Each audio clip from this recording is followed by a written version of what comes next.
1962 भारत और चीन के बीच एक युद्ध जिसने भारत को गहरे जख्म दिए। 4 साल बाद उसी चीन को उसी सीमा पर भारत ने वो जवाब दिया जिसकी गूंज आज भी इतिहास में सुनाई देती है। यह कहानी है 1967 के नाथुला युद्ध की, जहां भारतीय सेना ने पहली बार चीन को खुली चुनौती दी। पूर्वी सिक्किम में स्थित नाथुला दर्रा समुद्र तल से लगभग 14,000 फीट की ऊंचाई पर। यह केवल एक पहाड़ी रास्ता नहीं था, बल्कि भारत और तिब्बत के बीच एक ऐतिहासिक और सामरिक प्रवेश द्वार था। 1960 के दशक में चीन की नजर इस पूरे क्षेत्र पर थी। 1962 के युद्ध के बाद चीन को लगता था कि भारत डर चुका है, लेकिन 1967 तक हालात बदल चुके थे। भारतीय सेना ने सीमा पर अपनी स्थिति मजबूत कर ली थी। तोपखाना तैनात था, सैनिक तैयार थे और सबसे अहम, आत्मविश्वास लौट चुका था।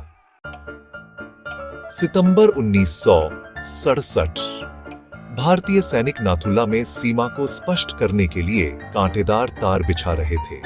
तभी चीनी सैनिकों ने आपत्ति जताई, धमकियां दी गईं और फिर 11 सितंबर 1967 की सुबह चीनी सेना ने भारतीय सैनिकों पर अचानक गोलियां चला दी।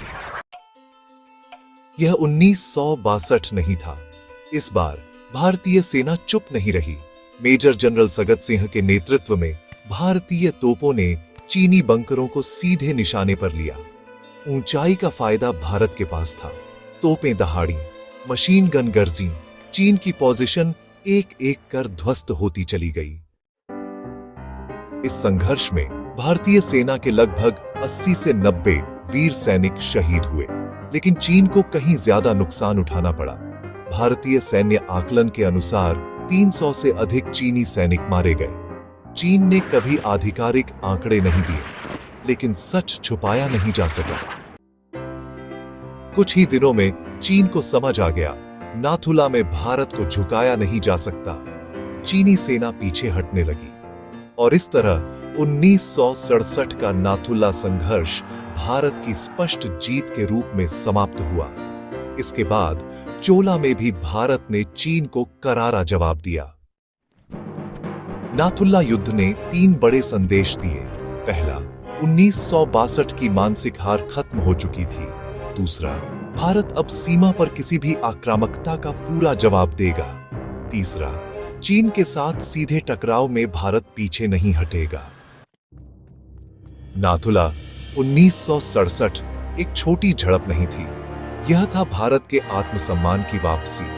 यह साबित हुआ कि अगर भारत को ललकारा गया तो जवाब इतिहास बदल देने वाला होगा। जय हिंद।